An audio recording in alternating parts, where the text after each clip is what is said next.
un poquito tomando las experiencias de los expositores antinacionales, me dan bien para replantear esto que señalaban al principio, ¿no? Que las políticas sociales, digamos, que todo lo que se ha acuñado en términos de teoría y modelos de regímenes de bienestar, se han plantado en dos cuestiones en dos cuestiones que es mitigar el daño y compensar desigualdades. Me parece que el compañero señala una perspectiva mayor y que es la que nosotros queríamos resaltar en este momento, es desde donde se parte cuando se trabaja con necesidades humanas. Si se parte desde la concepción de sujeto de derecho o se parte desde la necesidad de reparar daños, que sí estoy un poquito en desacuerdo que tienen que ver con los modelos de desarrollo. Creo que el modelo de desarrollo en un país es el que condiciona o determina desde qué lugar se ve el derecho de las poblaciones. Nosotros tenemos una lectura un poco crítica con relación a cómo se fue acuñando teoría e investigaciones que han sido funcionales al deterioro de nuestros países. Los sistemas de protección social fueron uno de los lugares donde se afincó de alguna manera para ir instalando mayores condiciones de pobreza estructural, pero también quitando condiciones de vida digna a las poblaciones. Por eso partir la próxima desde la posición de sujeto de derecho me parece que reabre un campo interesante para ver en qué hay que incidir en las investigaciones para que los sistemas sean aceptados por el colectivo social.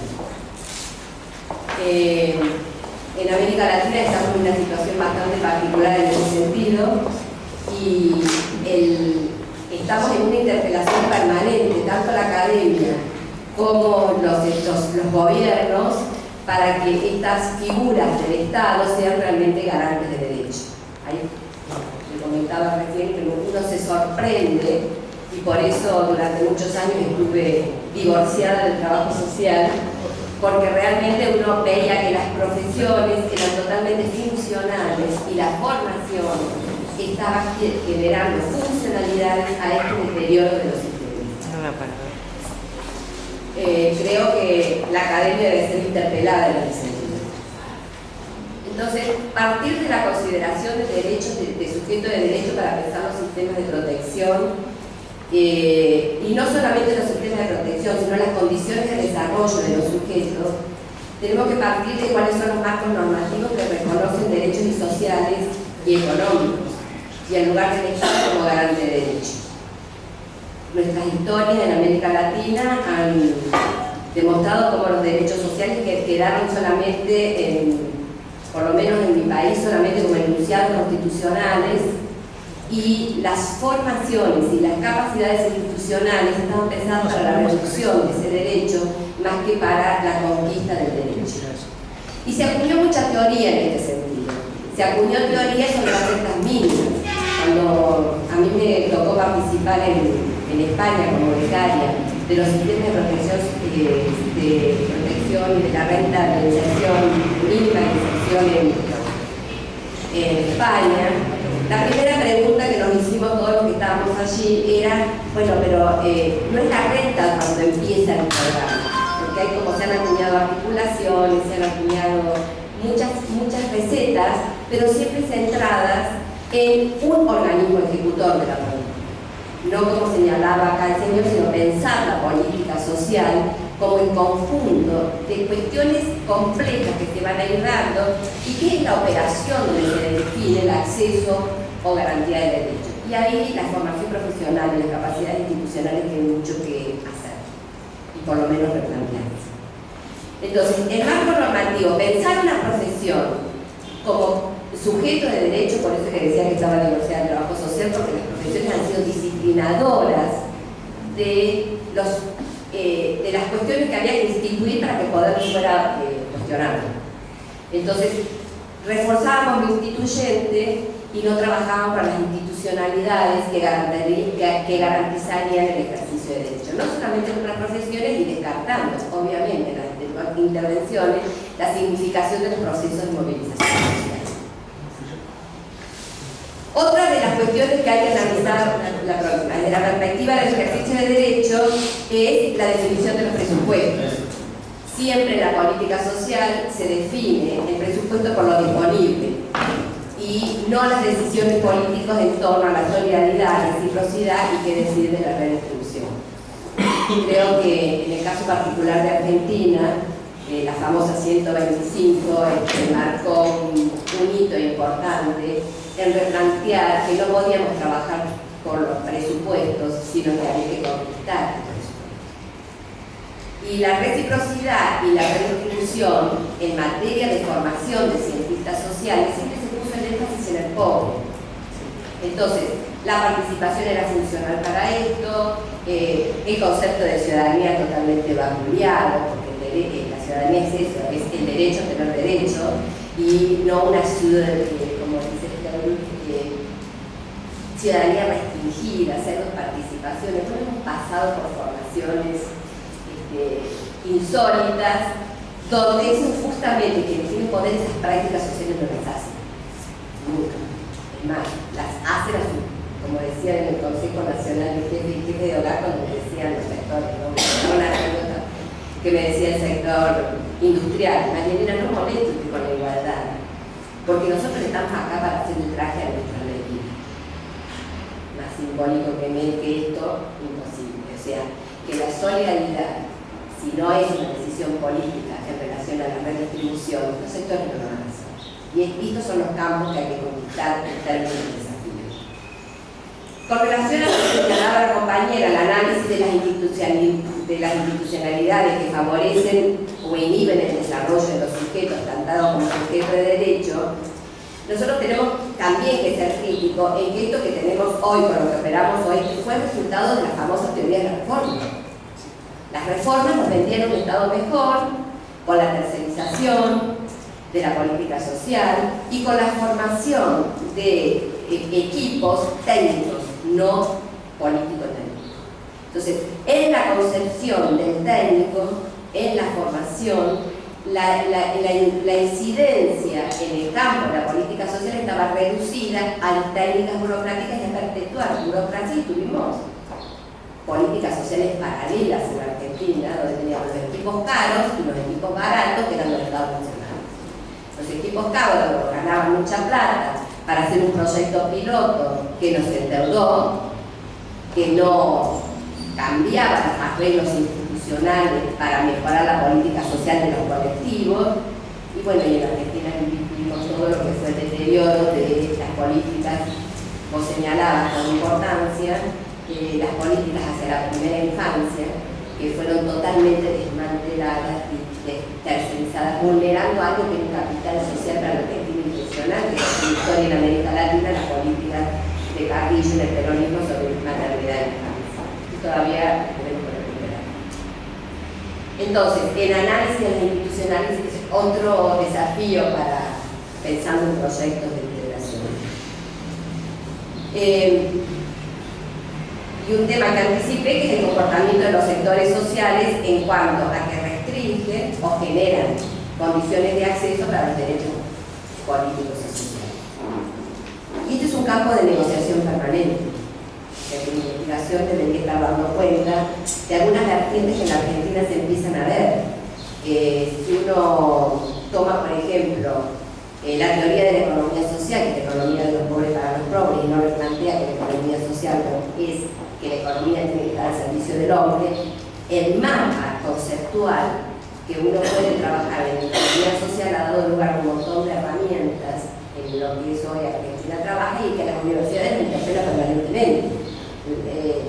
Bueno, ¿cómo se forma?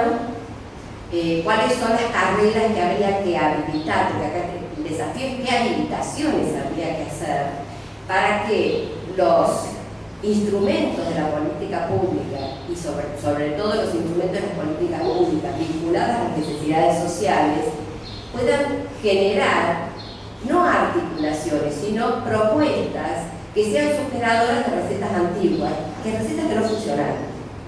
El desafío es qué carreras hay que formar, en qué ámbitos hay que desarrollar, qué prácticas sociales deben entrenarse los profesionales para trabajar. Entonces, nosotros consideramos que es imprescindible cambiar la mirada y que la mirada, poner a la escribina que tiene esta. No, pasada. Es que la política social tiene que estar orientada a las condiciones de desarrollo, bienestar y acceso en simultáneo. Porque cuando hablamos de la calidad institucional, ese es el proceso crítico donde el acceso se vulnera. Y esto está directamente relacionado con el sistema simbólico, con las construcciones y significaciones que hacia los recursos sociales se plantean. Un cuestionamiento que nosotros hacemos fuertemente es el concepto de condicionalidad.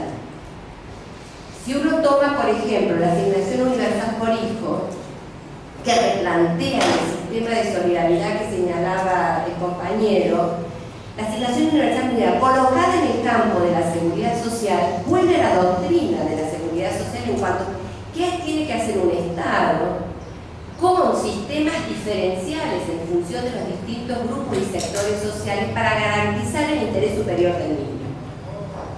En este término, en Argentina, por ejemplo, las asignaciones familiares, lo que tenemos que conquistar es que la asignación universal, que hasta ahora es solamente un decreto y que todavía no es una ley, si bien hay un movimiento de los trabajadores sociales de la Argentina, todos los sectores apoyan esto en el Congreso, hay un sistema simbólico que nos está quitando permanentemente posibilidades de reconocer esto como derecho. Le siguen dando plata a los vagos, le dan la plata a las mujeres para que tengan más hijos, y lo terrible es que los sectores medios profesionales adherimos a estas símbolos, a estas concepciones y sentidos. Entonces, invertir en replantear conceptualmente y generar un capital simbólico y simbolizaciones y sentidos diferentes a la estigmatización que sufren las personas que menos tienen acceso a los recursos sociales es impresionante. Es un trabajo, es un desafío, y para nosotros en la Argentina la ley de medios nos ha favorecido muchísimo. Hoy veía en el hotel el programa de monitor educativo que lo conduce, ¿cómo se llama? Que se fue de Canal 13 y ahora está en la televisión pública. ¿Cómo se llama? No me acuerdo el nombre, pero... Bueno, los servicios de comunicación, las inversiones en educación, creo que en Uruguay y Argentina tiene el acceso a las tecnologías, son medidas que coadyuvan a generar desarrollos sociales en los sujetos. Si yo estoy trabajando sobre el sujeto, la investigación debería estar dando cuenta de cuáles son las condiciones para generar escuelas que incluyan, en el caso, o condicionalidades que no sean demandadas a los pobres con mayor nivel de exigencia que a otros sectores sociales.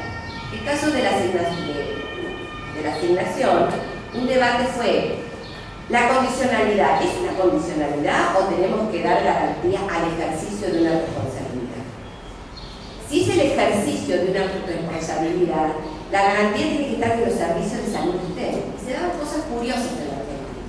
La condicionalidad en el plan de inclusión social, en el plan jefe, era 3 veces en el año demostrar que su hijo iba a la escuela, cuando para la mayoría de los sectores sociales es 2. Con lo cual esta mamá pobre, que iba a una escuela pobre, a buscar un certificado pobre para que no le dieran de baja la asignación, le pedían 3 veces más y obviamente la escuela no volvía a sufrir violencia y maltrato, porque las condiciones institucionales no estaban preparadas para las condicionalidades. Entonces, colocar al sujeto en mayores niveles de indefensión es generar círculos de perpetuación de la condición. Entonces, el trabajar el sistema simbólico, y esto nos involucra a todos, es trabajar también las significaciones que para cada sujeto tiene el ejercicio de la responsabilidad y de la obligación. Y que tenemos que trabajar en el acceso y en las condiciones incluso comunicacionales, discursivas y de vínculo, que permitan procesos socioeducativos para, primero, cambiar nosotros. Si no cambiamos nosotros, es un poco probable que podamos hacer intervenciones que no contribuyan a incrementar las asimetrías. Y en este sentido, las relaciones de poder tienen un peso importantísimo como condicionantes al acceso. Las investigaciones han dado cuenta que los condicionantes al acceso de los servicios de salud y de educación está dado en los cuerpos que trabajan sobre el tema. Es decir, el que tiene el vínculo directo con los sujetos que deberían tener acceso a ese derecho. Por eso nos parece importante que las dimensiones deberían estar vinculadas con lo que es el bienestar y el acceso. Investigar cuáles son las políticas orientadas a la comunidad para generar igualar condiciones de acceso y reducir las diferencias. Trabajar sobre las personas, ver cómo funciona esto de cuáles son las políticas que inciden en la percepción individual y subjetiva de autoestima de hombres y mujeres. Y en esto nos hemos basado fuertemente en este posgrado que me toca a mí estar en la práctica de servicio para trabajar fuertemente con los equipos, con los estudiantes que están haciendo el posgrado y que intencionalmente no está dirigido solamente a los cientistas sociales, sino que es interdisciplinario. En estos posgrados lo que se busca es que la comunicación, los cientistas sociales, en sus diferencias, sociólogos, politólogos, comunicadores sociales, trabajadores sociales y pedagogos, estén trabajando la interdisciplinariedad en esta perspectiva. ¿Qué investigar? ¿Qué se está haciendo para saltar estas falsas tensiones que se plantean en la articulación? La interdisciplinaridad se resuelve la articulación en la resolución del problema. Y si la resolución del problema estamos pensando como necesarios complementarios y no como competidores institucionales en un campo determinado, podríamos estar trabajando sobre indicadores de necesidades prácticas e indicadores de necesidades estratégicas que no pueden ser abandonadas en el campo de las políticas públicas. Y ahí sí aparece la intersectorialidad y la articulación como necesidad puesta a la vista del sujeto. Y nosotros creemos que en la Argentina se han dado hay algunos todavía con las tensiones de las institucionalidades, que si es desarrollo social, que si es trabajo, si es educación, se está permitiendo con las estrategias de trabajo territorial generar estas articulaciones en función del proyecto de vida de la población. Y dos aspectos, y creo que esto le costó bastante al gobierno y la academia fue muy útil en ese sentido, cuando las necesidades estratégicas y la posición que tuvo la academia con relación a los movimientos sociales fue un factor que ayudó fuertemente para que las medidas que vinieron en política pública fueran disminuyendo el margen de resistencia y aumentando los márgenes de defensión. En la Argentina la academia estuvo muy al lado de los movimientos sociales y esto permitió que las necesidades estratégicas de los grupos vulnerables pudiesen generar un reclamo distinto sin conceptos de seguridad que todavía estamos lidiando, si la seguridad es reprimir o la seguridad es convivir con la manifestación de la cuestión social para tratar de resolver. Es decir, que en esta serie de dimensiones, privilegiar también las investigaciones cualitativas más que las cuantitativas, porque las investigaciones cualitativas y sobre todo aquellas que se producen en espacios multiactorales permiten incidencias en conjunto para generar procesos de desarrollo con relación a la percepción de los problemas y también a la percepción de poner en valor la inversión social que se está haciendo. Nosotros en la Argentina tenemos ejemplos muy históricos con relación a las políticas sociales de Perón y lo que el colectivo social hablaba de que le daban vivienda para que hicieran asado. Esta significación, el acceso a la tecnología y la comprensión y entendimiento de la tecnología son procesos socioeducativos que muchas veces son desarrollados. Entonces, metodologías que permitan que problematicen las significaciones y sentidos que tenemos nosotros con relación a determinadas respuestas que en la política pública se hacen y que sean intersectoriales, interdisciplinarias y multisectoriales. Y cuando hablamos de interdisciplinaridad no dejamos de dejar de afuera las organizaciones sociales y los movimientos de cada uno, incorporando la disciplina también a la cultura. Bueno, eso, simplemente aportar esta perspectiva que es lo que estamos tratando desde la academia y nos ha problematizado muchísimo porque, por ejemplo, nosotros en Argentina se han sancionado, tomando un ejemplo, ¿no? Como líneas de perspectiva integral que nos parece interesante y que hay que profundizar porque, aparte, colocan en tensión la relación del mundo económico con el mundo social. Las líneas sobre seguridad alimentaria colocan fuerte tensión el campo de la producción, la socialización y las estrategias de vida y la ruralidad y lo que es la preservación de las producciones locales. El tema de niñez, adolescencia y familia, en este momento también se replanteó con la ley de protección integral de los derechos de las niñas y adolescentes que se logró reglamentar después de 3 años, interpela y hace una inversión fuerte para que sean las universidades las que estén trabajando y tutoreando en el campo esto de pasar del niño sujeto de derecho a niño tutelar, al concepto de tutela y sujeto de derecho. Esto es un tema porque el comportamiento de las instituciones acá, el paradigma es otro, y el comportamiento de las instituciones, una cosa es que la maestra se lo tenga que sacar de encima y otra cosa es que las dinámicas y las pedagogías y la organización de una clase esté pensada para retener a un niño y para motivarlo a permanecer en el aula. Ayer el monitor había un programa muy interesante sobre eso.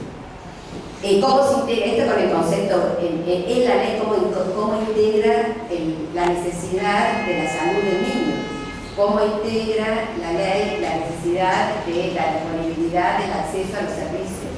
La ley de disponibilidad de acceso a la vacunación. ¿Cómo incluye en el capital simbólico o en las caracterizaciones sobre mitos y creencias de la sexualidad la ley de salud sexual y reproductiva, que es una protección que deriva y que está altamente vinculada con el ejercicio de esta ley? ¿Cómo deriva la necesidad que hubo de frente a la sexualidad de las jóvenes, implementar en la Argentina la vacunación gratuita para las niñas a partir de los 12 años de la hepatitis B? Digamos, ahí vemos procesos de integralidad que están dando por el marco normativo y que orienta a las instituciones a tener que funcionar en función de ello, y que el consenso social ir construyendo. Y en este tema, la ley de medios marcó un quiebre importantísimo porque habilita a otros medios que tengan voz. Entonces, la habilitación de que surjan las voces se relaciona fuertemente con la construcción de capital simbólico y resignificación. Bueno, como eso, las universidades están trabajando, en la Argentina trabaja, por ejemplo, en diplomaturas especiales para orientadores de cooperativas de trabajo que estaban en el campo de la extensión y que ahora plantean el desafío de la formalización. En ese mismo campo está la batería de herramientas para la economía social, como el microcrédito o o el monotributo social, que coloca la categoría de trabajador con cobertura y seguridad social, aunque sea un trabajador independiente. Bueno, y es interesante investigar, y sobre todo, pensando ya así en el Mercosur, cómo estas economías que se consideraban de subsistencia y estaban pensadas para la subsistencia puedan pasar a economías regionales interesantes